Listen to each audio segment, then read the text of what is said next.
This is a Chromebook I bought for $20, and in this video, I'm turning it into a working Windows PC that actually runs games. But there's just one problem. Windows isn't supposed to run on a Chromebook at all, and even if you get it installed, can you really play games on it? That's exactly what I wanted to find out. To begin this challenge, I of course needed to find the most powerful Chromebook I could get with 20 bucks, because you can't run Windows 10 on just anything. That's why I settled on this HP Chromebook with an Intel Celeron N4000 dual-core CPU. Running at 1.1 GHz, it is incredibly slow by today's standards. But still, it should be barely enough to run games like Fortnite and Rocket League. At least, that's what I hoped. But here's the catch. The CPU is actually the strongest part of the Chromebook, and it only gets worse from here. Since Chromebooks are designed to run everything on the cloud instead of storing files locally like a regular PC, mine came with just 32 GB of storage. Windows 10 by itself takes up around 20 GB, so we're only gonna have like 12 left, which doesn't leave any room for any games. So how could we possibly make this work? We'll be using an external USB. This 128GB USB that I use in a ton of my videos will provide what I think is the absolute minimum amount of storage for a Windows PC, and just barely enough for a handful of smaller games. Just barely is something we're gonna have to deal with for the rest of this challenge, because the issues with this Chromebook don't stop there. We only have 4 GB of 2400 MHz RAM, and it's not upgradable. Now 2400 MHz is honestly decent even today and actually very fast for a $20 notebook. But the speed is not the problem. The memory capacity is, as Windows 10 will consume most of our memory by itself, and almost every modern game wants 8 GB or more, which means even if I get Windows installed, the RAM problem could kill the whole project. But we'll worry about that later. The next step is to prepare the laptop to run Windows, and let's just say this was a lot easier said than done. By design, Chromebooks reject anything that isn't Chrome OS. So even if we get Windows installed, it's just gonna stop us from running it. But if we can find a way to remove the Chrome OS firmware and flash a custom BIOS onto the Chromebook, it can boot any version of Windows, Linux, or anything that you would normally be able to on a regular computer. The first step to replacing the Chromebook's stock BIOS was to turn off OS verification to get into developer mode. After saying it's preparing the system for developer mode for about 5 to 10 minutes, I was eventually able to sign in. I then opened up Crush, tried a few commands, and got into the developer console to install the new firmware. But none of my commands were working, and with it being 1 in the morning, I decided to just go to sleep and leave it for tomorrow. The next morning, I immediately got back to work,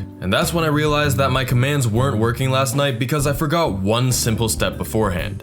Disable write protection. To do that, I have to physically open up the device. So I went to open up the Chromebook, not knowing that I was gonna do some permanent damage to it. To access the screws underneath these glued on rubber feet, I used a blow dryer to heat up the glue and peel off the first side. It was a very satisfying process. This gave me some false confidence to just full send and peel off the other side without first heating it up.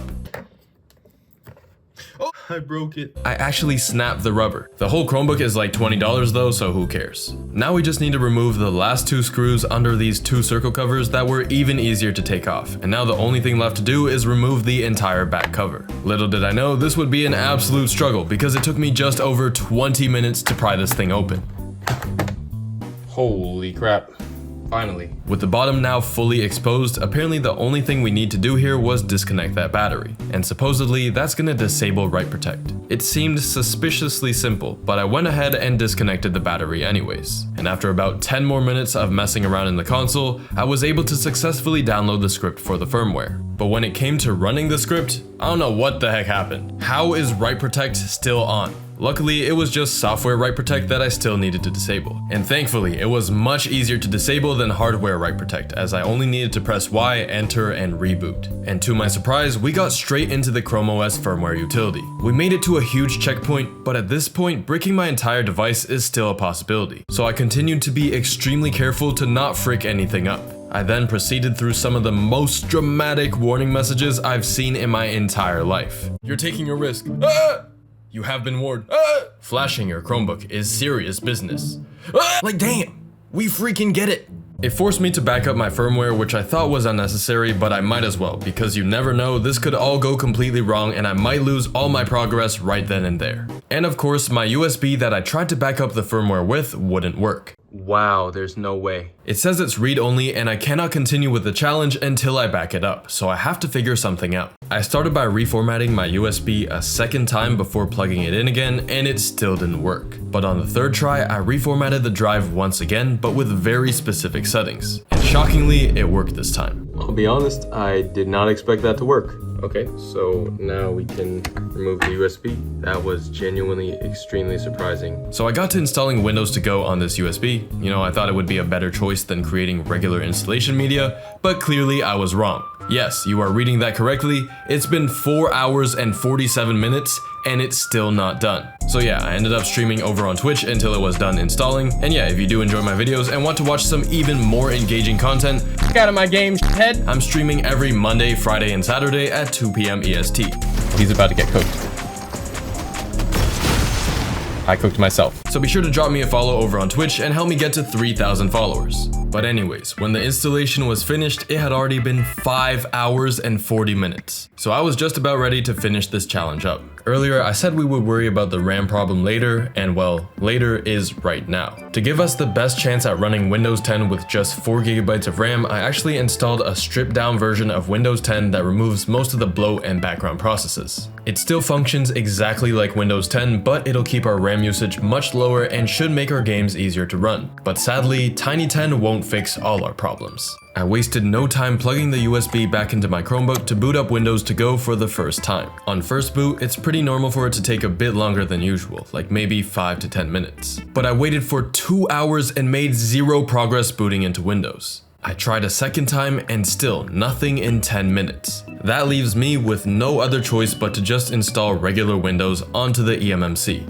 I don't know why I didn't just do this from the start. I think I wanted to install Windows on the USB so I could put the games on the faster eMMC drive. But nah, that doesn't really make any sense because Fortnite's not even gonna fit on it anyways. Thank God the regular Windows installation only took 8 minutes and 11 seconds though. If this also took 5 hours, I probably would have lost my mind, but let's try using it on the Chromebook and seeing if it works. Against all odds, my Windows setup worked first try and I had just enough space to barely install Windows onto the drive. The only thing is, my touchpad doesn't work at all. I couldn't move, click, or do anything with it. But the keyboard works just fine, I was able to connect my mouse, and everything was going smoothly again. What I didn't expect was to run into another error. Booting from Windows Boot Manager failed. Fortunately, it let us boot into Windows 10 like a regular PC anyways, and it finally looks like we've gone past the hardest part of the challenge. Everything in the task manager looks fine as well, with all the specs I expected to see. But we didn't come all this way just to have Windows working.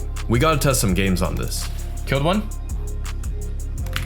Killed two, holy shit, I'm crazy. So it's time we download some games. I downloaded Epic Games and Rocket League onto my USB because the game can't fit on the eMMC. But this meant that the download was gonna take an extremely long time because my USB is incredibly slow. I thought it was gonna take 6, maybe 7 hours so I could just wake up the next morning, do the benchmarks, and be done with the video. But when I woke up at 9:17, it was still not done. Matter of fact, it took over 14 hours to finish. Downloading a game hasn't taken this long since my GT 710 video, which I posted almost a year ago. Not an experience that I wanted to be reminded of. Now remember when I said that we were finally done with the hard part of the challenge?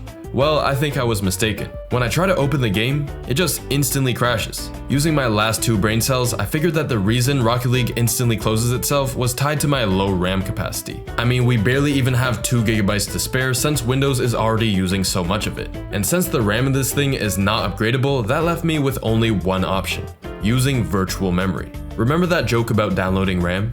Well, we're pretty much doing just that, but not quite. There's a thing in Windows called virtual memory, and basically this allows you to transform your storage into RAM. In most cases, this is completely useless because the virtual memory is much slower than normal memory, and most people already have 16 gigs. Even my $90 PC has 16 gigs, which is more than enough for a lot of games. But for this challenge, virtual memory is an absolute lifesaver. Or so I thought, because we crashed due to some weird error. To be fair, this was my first time trying to use virtual memory, so I assumed my settings were just bad. And to my surprise, changing my virtual memory settings actually fixed my problem. It was almost too easy. However, things can't go right for more than 10 seconds straight on this channel, and we ran into a new problem. Sure, the game opens, but because of how Rocket League works, it puts me straight into the intro scene without letting me change the settings. With the game running at max settings on a CPU worse than the minimum requirements and no GPU, it ran about as slow as idiots who still think we can't see past 60 FPS. Nope, you can't see more than 60 FPS, it's a gazebo effect. And eventually, the game crashed during the intro scene. This meant I had to mess around in the config to change the settings in there before booting up the game so we can at least make it past the intro. And what do you know, it runs now. But it's at 800 by 600 resolution and it's still pretty bad. In free play, it runs at 40 FPS unstable. At 300 by 200, it improved a little bit, but it still runs 50 FPS unstable and is incredibly hard to play. What is this resolution? Holy crap, what does it look like when I score a goal? Oh my goodness, it gets covered by the boost meter. Then again, considering this laptop is cheaper than my mouse, who am I to complain? I just hope Fortnite runs better than this, because I can't lie, running 50 FPS at 300 by 200 is not the ideal gaming experience. This game is usually pretty easy to run, and I was even able to get it to play at 100 FPS on a PC I built for under $100. But we're on a $20 Chromebook, so I wasn't nearly as confident about this piece of trash. When I tried to get Fortnite downloaded though, I realized my internet no longer works. It was working on my phone and my main PC, but somehow over the past couple days where I wasn't using the Chromebook, it uninstalled my network drivers, and it's not like I could just connect to Ethernet either, because there's no Ethernet port. So I downloaded the internet drivers onto my USB using my main PC, then moved it back to my Chromebook to install. But when I tried to install them, it took a very long time because I'm extracting the files using my slow USB. And even then, it doesn't work. So I ended up resetting my entire laptop to get my internet working again. And when it came time to downloading Fortnite again, it said that it was gonna finish in 1 more hour. Yeah, we both know that that is a lie. And it took until 9 AM the next morning, an 11-hour download. With Fortnite finally downloaded, it's time we see just how much FPS we can push with this Chromebook. I opened up the FPS test map, which is a completely empty map that will get us the most possible frames on a Chromebook this bad. And we're hitting around 70 FPS, which would be pretty good, except it's at 1% 3D resolution. If we do the math, that's 7.68p. Most people play on 1080p. This is not even a percent of that. And it's on an empty map. And at native 768p, we got extremely inconsistent and stuttery 30 FPS. Not to mention the unbearable flickering of the screen. This has been happening the entire time and I don't know how to get rid of it. So after all of that, can a $20 Chromebook actually run Windows games? The answer is yes, but I wouldn't recommend it. Fortnite and Rocket League weren't exactly playable, but I was just surprised that it could even run Windows 10 at all. If you've got an old Chromebook lying around, I wouldn't personally suggest turning it into a gaming machine, but it could be a decent computer to just browse around. But if you want to see how I built the absolute fastest $100 gaming PC for Fortnite, watch this video next.